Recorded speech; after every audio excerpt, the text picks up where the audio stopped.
The question was, how does the rabbi know that my mayo and margarine is kosher? Let me give you a start out how we started on this one. One second. There we go. I'll go back to my own, personal life story in this in the kashrus world. Although I had been already a number of years in kashrus, but at my first work in kashrus, these years already, I had been uh, running a local neighborhood, local city vada kashrus, which was mostly butcher shops and bakeries and caterers.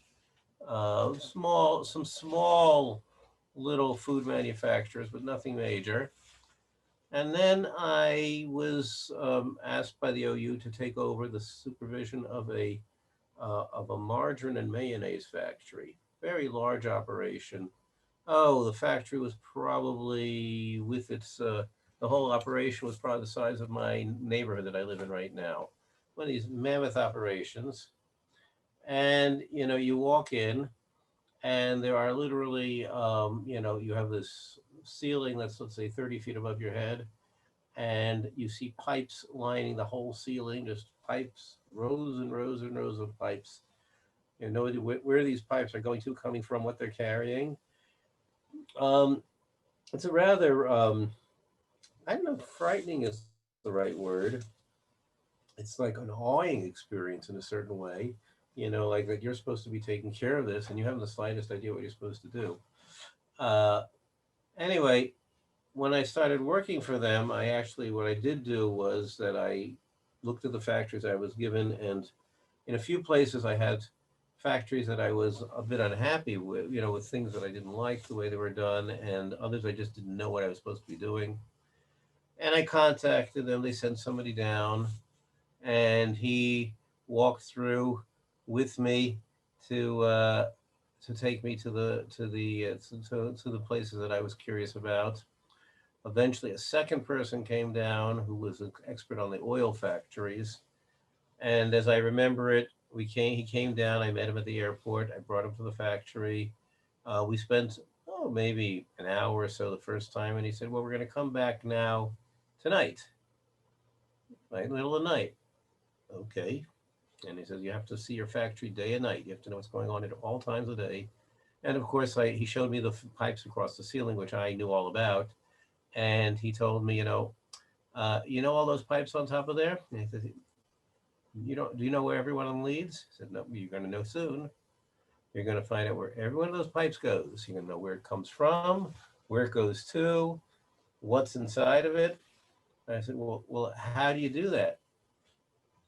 He said, "Very simple. You just trace the pipes. You just follow the pipe. When it goes into the wall, you see where it's coming out on the other side of the wall. And you just follow each pipe from its start to its finish. And if it has a point at which it can be branched, and it can be moved from one side to another, you got to know where both sides are going and which way it's going at any given time. All of that's part of your job, and it'll take time, but you got to know it." So it was like, okay, fine. Eventually you do it. And a part of what I want to share with you is some of the things that are curious and happen in these factories. So I'm going to break down, I picked mayos and margarines, specifically because they both are oil products, although they are very, very different oil products. Their manufacture is completely different, very different in manufacture. But I picked them because they're both the oil industry, and the oil industry is its own world.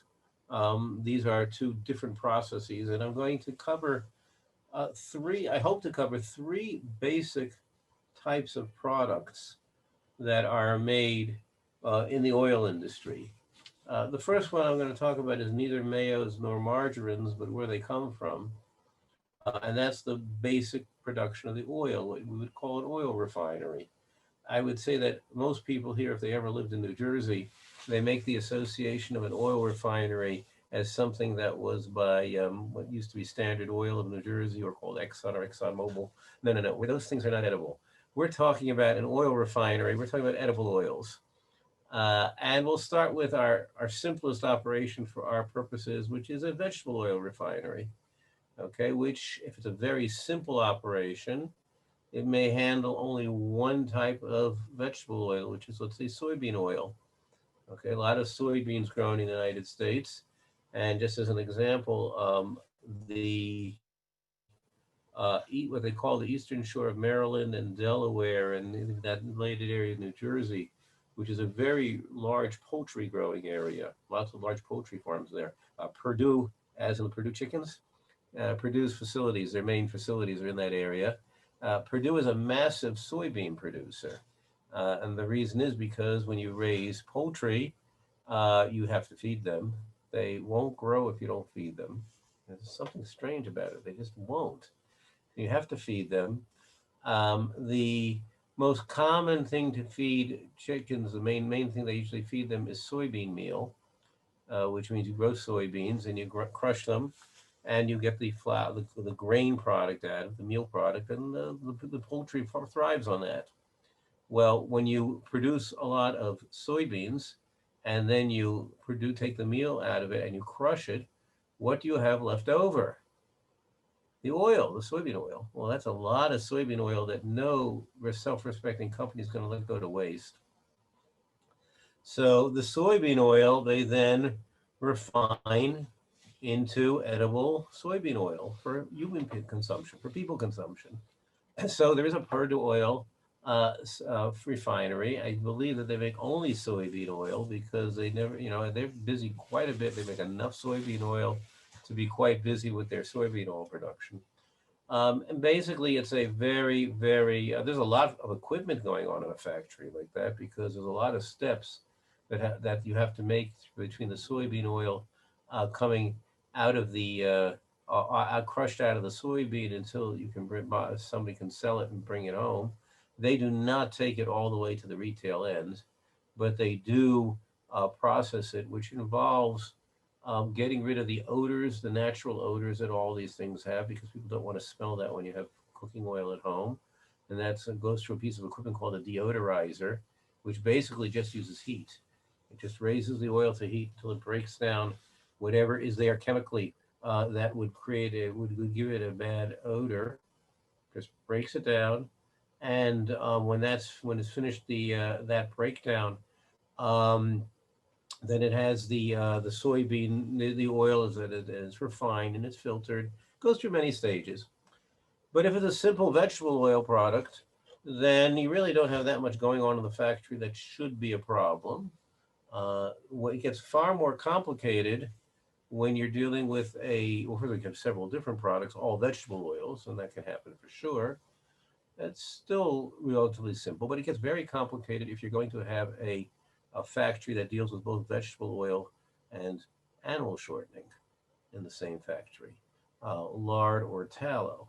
Lard usually meaning from pork, tallow usually from beef, but the United States, I wouldn't be surprised if it's probably maybe perhaps the largest producer, certainly one of the largest producers in the world of lard and beef tallow. Probably good competition from the South American countries, which are huge meat producers. But basically, if you produce meat, which the United States is a massive meat producer, if you produce a lot of meat, so while you're producing, if you take the cattle and you then reduce it to the meat end, cattle and any of these meats have huge amounts of fat. What do you do with all the fat? So you render it in the factory, in other words, and then they reduce it down to its oil shortening. Okay, and it goes through a lot of the same stages that you would do in a vegetable refinery. You have to get rid of the odors, you have to deodorize it, you have to filter it, and all sorts of things. And a company like that will make both animal shortening, and if they make vegetable shortening, they may make blends of animal vegetable shortening. Uh, where does all that animal shortening go? Well, a lot of it goes to fast food restaurants. When they make French fries, what do they cook the French fries in? Okay, since most people who purchase from you know, French fries at a fast food restaurant don't really inquire as to what type of shortening is used. Good chance that it's the cheapest shortening available, which is animal fat, animal shortening. Now, in a simple kosher operation, you're just dealing with vegetable oil and you're fine. The only thing you really have to be concerned about is that when you ship out the vegetable oil, you have to check the factory. There could be other things going wrong, but it's usually, once it's set up properly, not too many major issues happen. One of the things that can happen, of course, that is a concern is when the oil is shipped out. These factories usually, well, they don't necessarily produce retail or even large wholesale sizes. They ship it out in bulk, which means that their oil will go out on trucks or rail cars. Right now, if they go out on truck, you do have a concern as to what did the truck carry previously. So there's a system worked out in which the trucks have to be washed. There are kosher washing places. They have hechsherim on the washing places, etc. And part of the responsibility of the rabbi, in addition to checking the refinery, is also to check the trucking records and check that the trucks that are used, right, have proper wash tags, etc. Everything is done properly. It's also part of the responsibility. Okay, now what if you have a factory that produces both animal shortening and vegetable shortening? Well, you have a problem, folks, usually. And since most of us follow the approach that if you're refining vegetable shortening and animal shortening on the same equipment, you have now made your vegetable shortening trace, we avoid that. Now, there are ways of doing it properly, and I will attest to the fact that I have seen it done properly. I saw a large factory which had both an animal shortening and a vegetable shortening production system. The Heckscher involved, a very reliable Heckscher, had a very fascinating and an intriguing system. If you want a parallel to it, I'll tell you what it is. Basically, the factory was divided into two sections, a vegetable section and an animal section. And things could pass from the vegetable section to the animal section, but not the other way around. But it's not too hard to adjust a pipe fitting and move something in the other direction. It doesn't take very much difficulty to do that. Some minor plumbing changes. Now they did have two full-time mashgichim, basically 12-hour shifts mashgichim working there, and but their job, although they did check the factory, but it was set up such that they really shouldn't be necessary for that. And I'll tell you what the mashgichim's main job on a practical basis was. On what they set up was, and I'll give you an example. Think back to a hospital setting. Okay, we've all seen hospital rooms. We may not have paid attention to this when we saw the hospital room, but in hospital rooms, you've got all sorts of things. You have oxygen, and you have all sorts of things that can be highly dangerous for the patient, probably kill the patient, if you plugged in something that you're working with to the wrong item. In other words, you're supposed to have it's supposed to be oxygen and it's plugged in to something else. Now, how do you make sure that doesn't happen? All your fittings are set up that they can't be. In other words, your fittings of one line are sized or shaped such that there's no way you can connect two fittings from different lines that aren't supposed to be connected. Okay, every hospital is set up this way. There's no way you can connect it to do so, to connect the wrong lines in on somebody. So they did the same thing in the factory. They set up the line that the vegetable line had one size fitting, and the animal shortening line had a different size fitting. And once you've done that, it becomes almost impossible. Those your size pipings and fittings and all that are completely different. It becomes almost impossible to shift from one to the other. They do have mashgichim coming through in case somebody figure out a creative way to do so. And the mashgichim are in place regularly, so they would catch on it quickly because they do know the factory very well. But the main goal for the mashgichim was that when deliveries went out, bulk deliveries went out as they usually did, to make sure that every delivery was properly sealed, that it went for the proper part of the factory, because now you're not controlling the seal of the lines anymore. It's being pumped into somebody else's facility, into a truck or into a rail car. And their job was to make sure it was pumped right, where it was pumped to, that it was sealed properly, and then they would hand the driver a letter that said that this, let's say, soybean oil or cottonseed oil or whatever it was kosher, and we saw it a ship. We saw it loaded. Here are the seal numbers, and the seal. Every metal seal on it has a code number. These are the metal seal numbers that went with this truck. They write all the trucker, the cab number, the trailer number, the date, time, and the seals that went along with it. So on the receiving end, when you get it in, it's going to be very hard to fake that one, folks. You've got the date, the time, how long it takes to get there, right? You've got all the seal numbers in front of you. You've got the seals there to link up to it.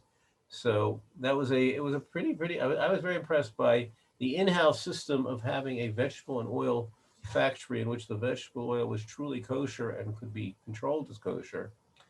And the other side of it also the way it was shipped out properly.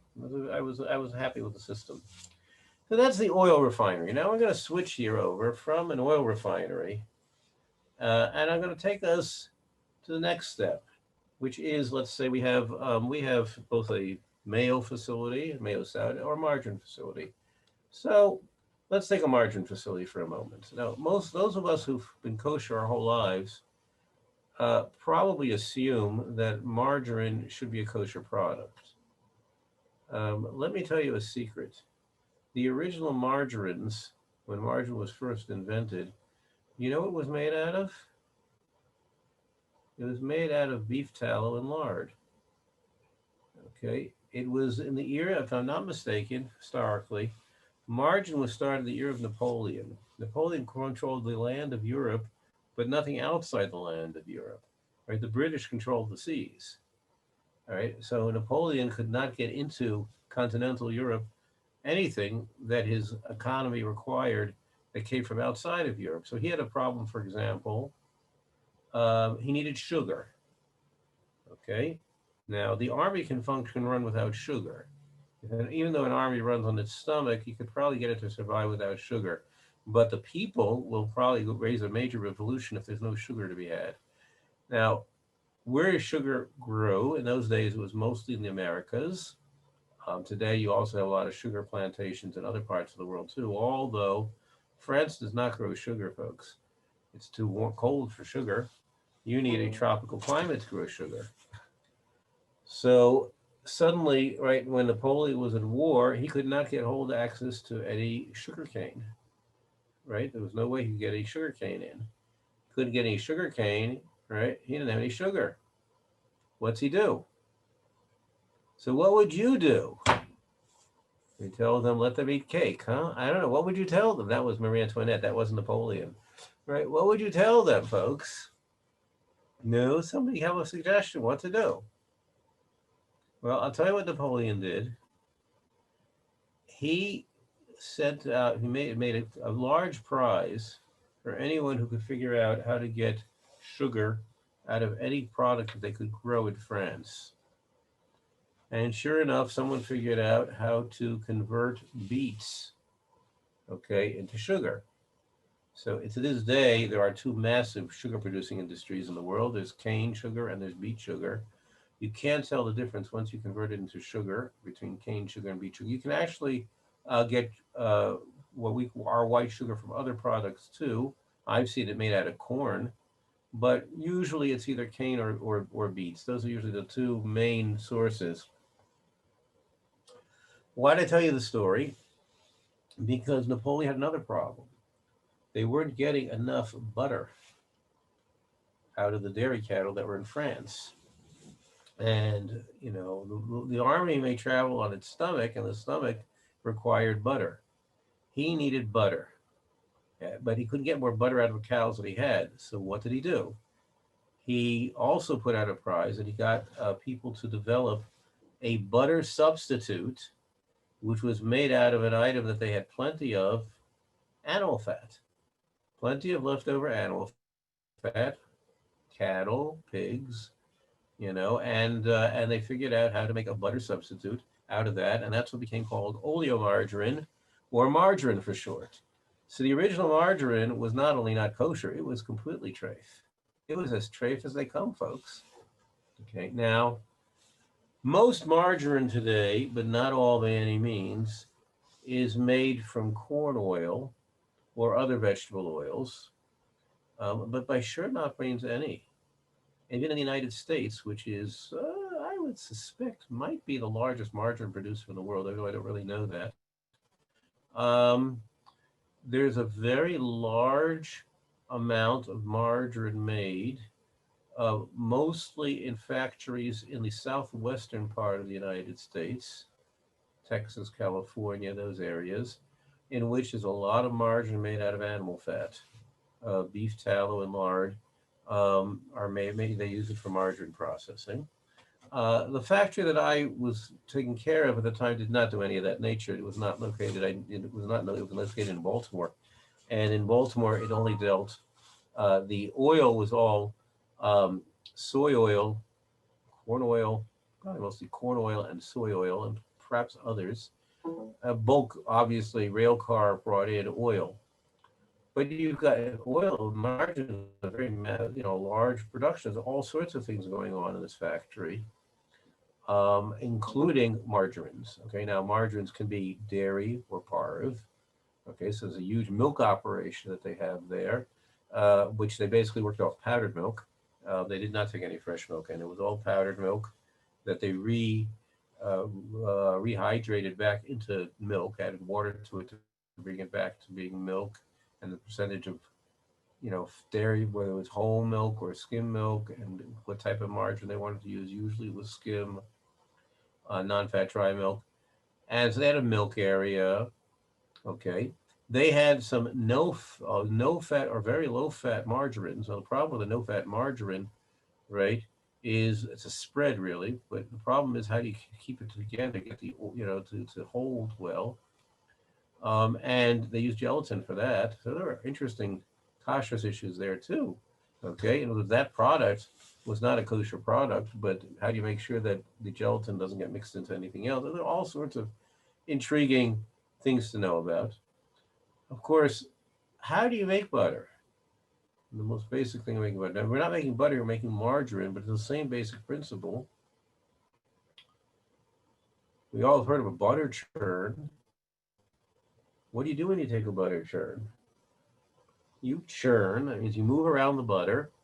And what you do when you move around the butter is that the fat globules in the cream connect with one another. As they're churned together, they form larger and larger and larger globules until you have what finish with is you have very large globules, and that's what makes your butter. Well, nobody is sitting there making their margarine like this. I have to tell you a secret. They're not doing that. But the piece of equipment that they do it with, which is called a rotator, is a massive piece of equipment which basically does the same thing. That's exactly what it's doing, is that it is churning the fat, the oil, okay, into larger and larger globules until it forms margarine. And that's what it does. Now, they don't want to take apart a rotator. A rotator is but you want to see how it's cleaned, particularly if you're running kosher and dairy, or kosher and non-kosher, or dairy and parve. And they tell you that the equipment gets cleaned well by its own internal cleaning system. You want to at least check it sometime to see that it really does its job. And I insisted that they take apart, open the rotator, take it apart, and I could look at it. Of course, they're not, they want to, they'll have a special, it's a lot of downtime for them, and they're not interested in doing it.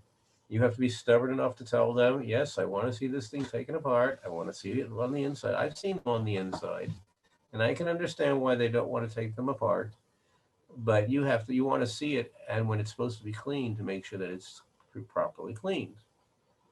Once we're on the subject, I'm going to tell you a story that I had. I'll just tell you two stories about this. The first story has nothing with margarine production, but it's a cute story. Um, at the time, I was taking care. This was a vinegar factory I was doing. I've done many vinegar factories over the years. Vinegar factories are very boring places. They really are. They are large facilities, in which there's almost no humans there, because there's very little necessity for involvement. Very little. You can spend hours in a vinegar factory and probably not run across a human being. Um, they have these massive, massive vats. Of course, there's vats of alcohol, there's vats of, but basically what the vinegar is that they consume the alcohol, and the finished product is acetic acid. It converts alcohol to acetic acid, just like you clean your wine bottle half open, out. It will turn into vinegar. That's exactly what it's doing here. It's just done a lot faster. Okay, and you want to keep, your creatures that are turning your alcohol to vinegar. You want to keep them happy, so you make sure they're well fed and they like the environment they're in. But they will convert the alcohol to vinegar for you. Well, I was in the factory. There was happened to have been, it was the day before Thanksgiving. Those of us who are American or once were American or remember America know that there is a holiday called Thanksgiving, the fourth Thursday in November. It's a big holiday in America. And the day before, I happened to make my inspection of the vinegar factory, and I see that everybody in the factory is leaving with a turkey. Thanksgiving in America is a big turkey. Everybody celebrates Thanksgiving with turkeys. Everybody. So the factory was giving out free turkeys, giving out turkeys to their employees as a gift for Thanksgiving weekend, which is a nice gesture, and there are factories who do it. Now, I happen to have known that um, the secretary, the office secretary here, was a Jewish woman who kept a kosher home. And since I was in the place anyway, and I saw everybody leaving with their turkeys, so I went over to see her just to ask her what I bumped into her. I went to the office and I asked her, and she said, "Oh, they give us myself and the plant manager. We get instead of getting turkeys, we get gift certificates to buy a turkey. So I just go to the supermarket and which carries, Empire turkeys, and they give me a gift certificate, and I can buy a turkey that way, a kosher turkey, and that's what they do for me instead, which is fine." I spoke to the plant manager. Why is he buying a kosher turkey? He's not Jewish, is he? Look, I think he's Jewish. No, he's not Jewish. Why is he buying kosher turkey? Why'd you ask him? I have no idea.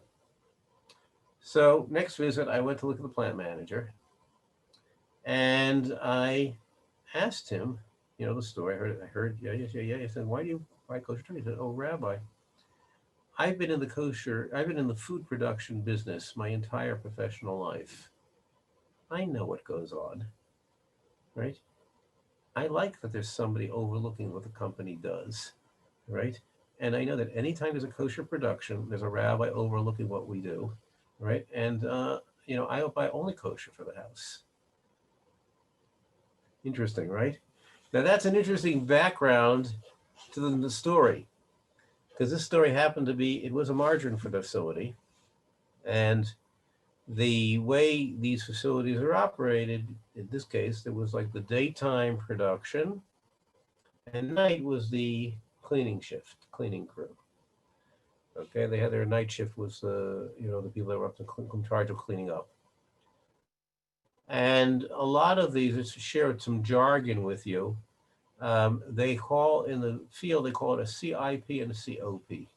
CIP stands for clean in place, and COP is clean out of place. Clean out of place means that you have to disassemble the equipment and clean it. Nobody wants to do COP because it means a lot of down production time. So the goal of all the equipment in all of these factories is for it to all be CIP, which means that you have a cleaning system in place, and you just push the buttons for the cleaning system, and everything gets cleaned, and you're done with. Okay, and in a case like this where you've got your main concern is infection, so they will usually do a several time rinse. They will do a rinse with a alkali, which is like the soap. They will do a water rinse afterwards. They'll do an acid rinse, okay, and a hot water rinse. It's usually how a clean CIP is done. 3 rinses, okay, and with water in between sometimes.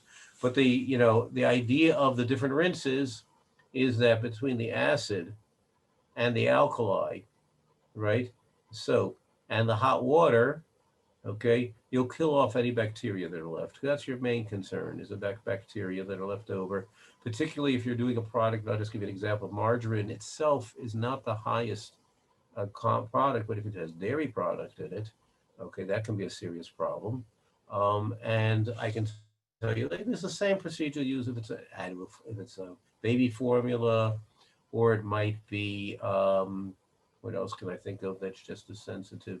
Um, I'll think of other products that are fairly similar in there. You know that the concern you have to have, and therefore you have to make sure that you run, these rinses this way to make sure that everything is. Ice cream factory will have the same concerns because cream fat can also grow all sorts of things on it. Bacteria can grow on it, so they have to go through all these rinses.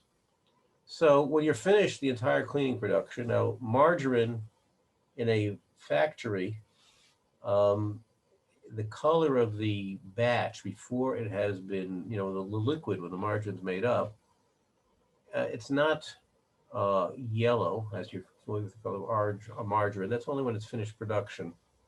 At the time that the mixing is taking place, it might be a very deep orange. There's going to be water, more water added to it afterwards. There's going to be milk added to it, things that are going to turn the color closer to a yellow that you're imagining. But at the time of the mix tank, the batch tanks where it's being mixed up, where the oil's being mixed up, it'll have a very dark color. So this was after the quality control was completed. Everything with the cleanup was done. The CIP was supposed to be finished. And what should be left in the tank at this stage? It's all cleaned up. There's probably some residual water left over, right? But that's it, right? Everything should be fleshed out, and you shall have residual water in the tank, and that's it. Okay. So we were there at night, and I stuck my hand into a tank, which was reportedly finished for cleaning, and my hand came out coated with orange. Yeah, it's pretty grimacing, and that's pretty true. Okay. I called over the shift supervisor who was in charge of making sure that everything was done properly. And I told him to put his hand in the tank. Okay. He put his hand in the tank. He turned crimson, is the only way to describe it. Um, I'll tell you one thing, he was very glad. It was that I had found it and not his supervisor or the Board of Health. Okay. If his supervisor would have found it, he would have been out on the street in 5 minutes or less. Okay. If his if the Board of Health would have found it, they would have been hit with a multi-thousand-dollar citation for something like that. Because that meant now what meant it was that whatever they were doing in their cleaning system, something wasn't doing working properly, and it was his personal responsibility to be checking on this. That's why you're the head of the thing. You have a personal responsibility to be checking to make sure that everything's done right, and he hadn't been doing his job. Okay, he had just assuming everything's going smoothly and hadn't checked it. Okay, I subsequently was curious enough to find out why this had happened. And what actually happened is as follows: these the tanks, where the batch tanks where everything was being mixed, have a spray ball system. In other words, there's a way the product comes through, and there's a spray balls in the middle there, which is meant to clean everything. And that sprays around all the water, sprays around all the acid water mix, sprays on the soap and water mix, right? And that's what keeps everything clean. And it's calibrated or when it's originally manufactured to make sure that it hits every part of the tank as it rotates around. Spray ball. Well, somebody at some point had adjusted one, right? Probably not realizing what the ramifications of what he was doing. And it was obviously not hitting the whole tank, which meant that after they finished rinsing, they had all the product left over from yesterday that hadn't gotten rinsed out properly, plus soap, plus acid that was still in there but had never gotten rinsed out. Okay. And we were the ones who found it. How long that was happening is anybody's guess. Okay. Fortunately, we did not have any record of anybody complaining to the company that they'd gotten sick from eating the margarine. Okay. That's very fortunate because now you know where these stories come from. When you read about it in the newspapers about these stories happening, right? That's why they happen. I would just repeat back the story of the manager in the vinegar factory who, right, wanted the fact that there was a rabbi supervising the factory before he ate anything there. Now, I can't tell you that a rabbi's job is to oversee the quality control fellow and that he's going to be on top, catch everything on top of everything. No, that I can't ever attend to. But I can tell you that in this situation, that's exactly what happened, right? The problem was found, it was resolved, and unfortunately, it got resolved favorably, and we didn't have to worry about it. But it does show an angle of what you can be doing in part of what you're doing here. So that's a little bit of background. Uh, yes, when you go to a factory of this nature, you're really checking through quite a bit. You're checking through all the raw materials that the factory works through with. You're going to be checking through all the production. You don't every time go through all the wire pipes and see where all the pipes go, but you do have to know where those pipes are. And you have to be wary enough that if you walk through the place, right, you see, if anything's been moved or adjusted or changed. Okay, and that you want to know about, because if something's been changed, you want to know about it, right? You want to know about it immediately. What did they change and why? What's been done differently than what you knew about before, right? What have they changed? What are they doing differently, etc.? That's all, the types of things that you want to know about when you check through a factory like this. So that's some of the background here. Okay. Um, let me talk about a few things that are curious here. I'm going to skip to we talked a little bit about the margin world. Uh, Dressings and mayos are an interesting angle, which I'll talk about somewhat afterwards. But I want to talk a little bit about cold press oil, which is a very different production. When we talked about so far, what we call refined oil, and that is that you have, let's say, soybean oil, and soybean oil, lots of soybeans, lots of flour, meal being crushed out of it to feed those chickens. The chickens are not interested in the soy oil. The company is interested in selling all the product, right? So they refine the soybean oil, and then it gets sold. A lot of it gets probably eventually ends up in your supermarket shelf as vegetable oil. Some of it, a lot of it ends up in salad dressings. I guess you could make margarines out of soybean oil, although they don't usually use corn oil for that. Not sure why. Probably has to have to do with taste. But there's all sorts of things that you can do with the soybean oil. But that's all what we call hot production. In other words, the oil is refined. In other words, whether it's soy oil or it's safflower oil or corn oil or palm kernel oil, these are all refined oils. Right? Okay, now you have a whole different world, what they call cold press oils. Okay, and I have to tell you that I've been in cold press operations, but I've never been in a olive oil cold press operation. Although there in Israel there are plenty, and I probably should just go over to one and take a look and see what they look like. Most of the olive oil in the world it grows around the Mediterranean area, although there is some growing in the Americas too. But the largest area of industry of olive oil, right, is in the Mediterranean basin. Italy advertises itself as the largest olive oil producer in the world. Spain actually produces the most olive oil. North African countries like Tunisia and Algeria and Morocco produce massive amounts of olive oil. Okay, but I'll share with you a curiosity. Now cold press production of olive oil, well, what's also called virgin olive oil. Okay, there's a technical difference, but basically, virgin oil is a type of cold press olive oil.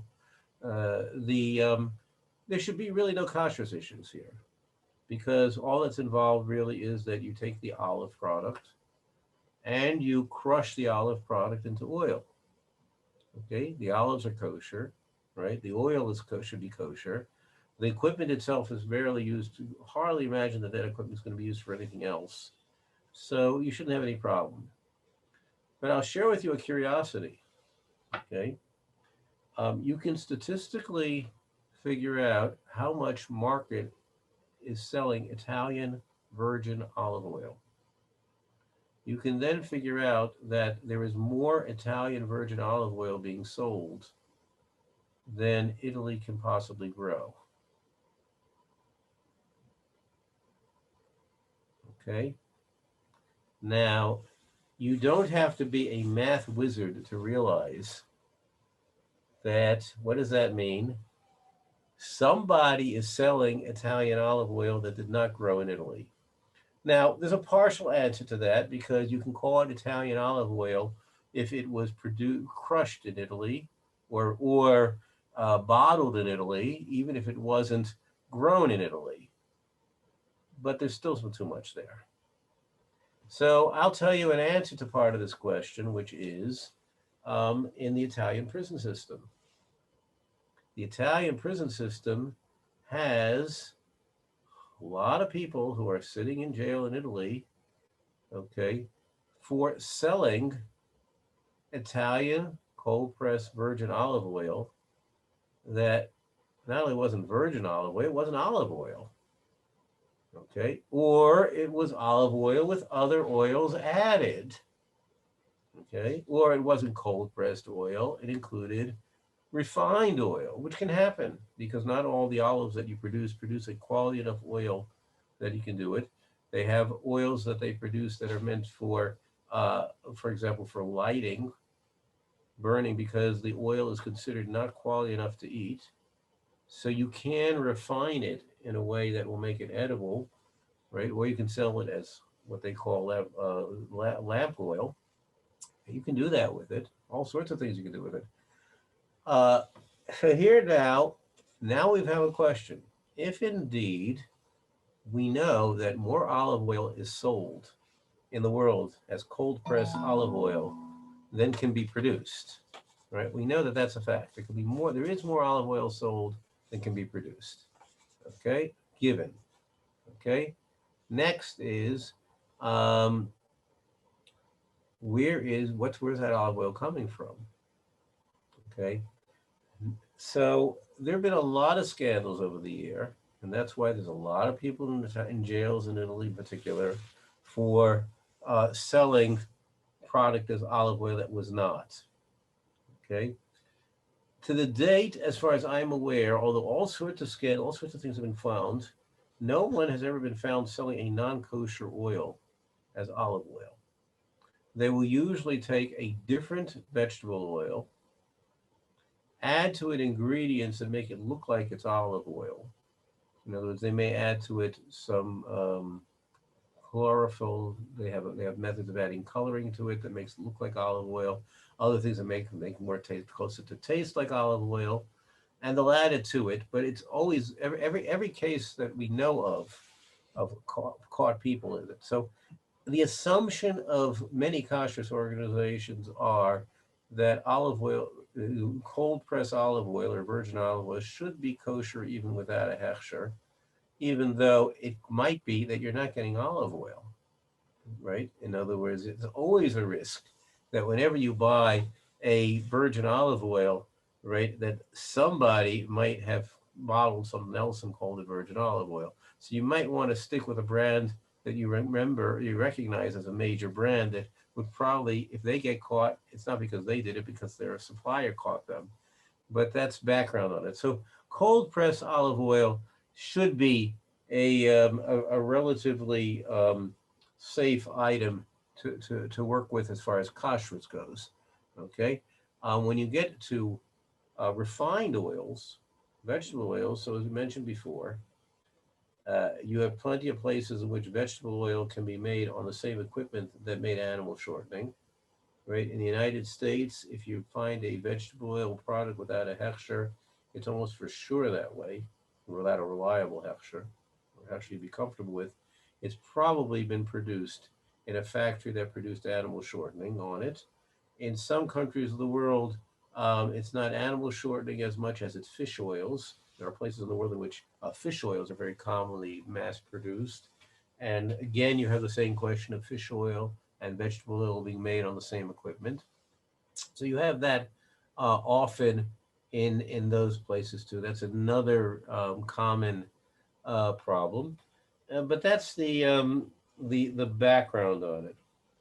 Okay. Um, let's talk about. We have a couple of minutes here. I'm going to talk about let me talk about one thing. There's one thing I do want to talk about. which every consumer should know about. Uh, there's a thing called private labels. Okay, what is a private label? Okay, well, if you're a lot of the people I'm looking at who I see are shop, even in Israel, we have private labels already. In the States, most of the supermarkets, the common brand, you go to a supermarket and you buy vegetable oil. Okay, what brand is going to be listed on that vegetable oil? The supermarket has its own brand. For example, Giant Foods, which is a large supermarket chain in the Baltimore, Washington area. So they have a thing there. Their brand is called Big G. That's their private label called Big G. So almost everything in the place, from yogurts to vegetable oils to canned beans, right, is labeled under Big G. Now, does Giant Food own these dozens of factories? They have they have a bean cannery, and they have an oil refinery, and an oil bottler, and a vinegar producer, and right? No, they don't. Okay, it has to be Giant Foods has its own soda bottler, and they have their own ice cream manufacturer, but that's very unusual for a supermarket chain. Supermarket chains, right, have their labels. They have their buyers. The buyers for the supermarket chain are in touch with manufacturers. Okay. The manufacturer salesman and the buyer of the supermarket chain are in touch. Question is who's contacting whom. Okay. And he's placing an order. And the order is that we want however number of containers of whatever it might be that we're looking for, right? Under our label. Okay, and we send them our labels. So it's, let's say it's Giant Food is Big G, and if it's Delmonico's or it's whatever, wherever you are, Waldbaum's or wherever you are, and you have your local supermarket, right? And your supermarket has its label, okay? And every supermarket has its label. Those are called private labels. That's in a retail size. You also have private labels in wholesale size. You have companies that deal with what they call food service. Food service means that they sell to restaurants, to caterers, okay, to schools, to nursing homes, okay. And you have people in that area of business also that do their own labels, and they deal with the companies that manufacture whatever it might be, from ketchup to vegetable oil to salad dressing to mayonnaise, right, to margarine, and it gets produced under their label, under the label of the company that sells, okay, to these food service operations. Okay, now they often arrange to have a hechsher put on their label. Okay, now the hechsher is, a curious thing to control, because where is this product being made? It's being made in a supermarket. It's being made in, excuse me, in a manufacturer. Let's say it's a margarine, or it's a mayonnaise, or it's a yogurt, right? And it's being made in a factory. So in order to put a hechsher on the label, they have to sign a contract with the hechsher, and what refers to it as a three-party contract. It's a contract between the person who owns the label, okay, which is either the supermarket or the food service distributor, the manufacturer, and the hechsher. Okay, the contract guarantees that the manufacturer will meet the kosher organization's terms for producing this product. Okay, whatever the details of the contract are. The label owner, which is the supermarket or the food service distributor, right, will only have their product made at a supervised factory. Okay, right, and the hechsher takes care of its responsibility. Okay, now it's a great idea, and it should work, right? I've always been bothered by this, so this is just my own personal question that I'm going to share with you. Not every salad dressing manufacturer, right, in the world, okay, has a hechsher. Okay, we can check the labels of the salad dressing manufacturers that have a hechsher, but how in heaven's name are we supposed to know that somebody didn't ship out a label to a salad dressing manufacturer right? That does not have a hechsher. In other words, you have the buyer for a salad dressing company, okay, for a supermarket, for a retailer. Giant Foods is the case I picked, okay? Giant Foods has a buyer. Giant Foods buyer knows he's supposed to get salad dressing and it's all supposed to have OU. Every Giant Food salad dressing in the shelf is supposed to have an OU. And he's supposed to contract only with people that have an OU. And who's watching the buyer that he doesn't make a mistake, right? Intentionally or unintentionally, right? There's really almost no way of controlling it, right? You can have contracts, okay? You can have people checking the factories and looking at but you're checking the wrong factories. What you want to do is you want to be able to check the factories that don't have a hechsher, the salad dressing maker that does not have a kosher hechsher, and check that factory to be able to say, does he have anything in house that has a kosher label on it? Well, you going to be able to do that, folks? I have absolutely no idea how you could ever do such a thing or enforce it. I'm just sharing with you a question. I know I've raised this question before.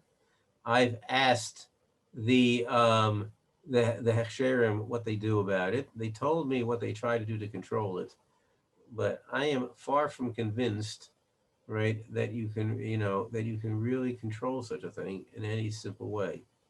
Now, I do know one Hechsher, which is in Canada, the COR based in Toronto. And when they ever put a hechsher on any product, they put not just their hechsher symbol on it, they put a code number to identify the factory that it was made in. So now, if you guarantee that this product has to be made in that factory, so one thing you can do at least is you can double check. You can check in the supermarket, or you can check in advance the contract to know that this product has to be made with this code number in this factory, and you just check the factory, right, that it's supposed to be made at. Do they have those labels in house? Right? If they don't have those labels in house, then for sure the company's in violation because they're producing product in the store, right, with a kosher symbol on it that says it was made in this factory, and we know it wasn't made in that factory, right? So at least there's some way of double checking it, okay? But I don't know anybody else except for the COR who has such a system in place to try to do that. So it's a curious observation that I am sharing with you. Okay, to review what we covered today, okay, just as background. The question was, what does a rabbi do when he goes into a factory? The answer is plenty, okay? We didn't talk about understanding how equipment operates, which is a whole new study, right? Because you really have to have a basic grasp on the equipment. Okay, what does this equipment do? Okay, you have to understand what the equipment functions. You have to understand what the equipment looks like when it's taken apart. And that I think I'm going to pick a topic for next week, probably on this one, about what it's like to take apart a piece of equipment like this and what you can find on the inside sometimes. Um, but you have to do that. You have to know your raw materials. You have to know your kashrus. You have to know your manpower. You have to know your people. There are many, many skills that a rabbi who takes care of this type of work has to be involved with. Number one is he's got to be a nice guy. Okay, you have to have a decent amount of getting along with people. If you don't get along with people, this is going to be a work out that's going to work. It may not be the most important ingredient, but it's definitely an important ingredient to work on this stuff. You have to be stubborn, right? That things have to be done right. And if they're not done right, you make sure that you don't budge until the problem gets straightened out or you've learned about it. You're willing to take a stand on it. You're willing to make sure that things are done right. Okay. You have to have a sense of responsibility, both in terms of showing up, both in terms of doing your job right, both in terms of being meticulous and careful and checking. All right. And it definitely is good to be knowledgeable about how equipment works. Now, you won't find very few people who are excellent at all four of those skills, okay? And be knowledgeable about the halacha involved there, okay? So what you usually have is somebody who's really, really good at some of them and can do an adequate job in the others. And that's the nature of it. I happen to be someone who the equipment end of it is not my strong end.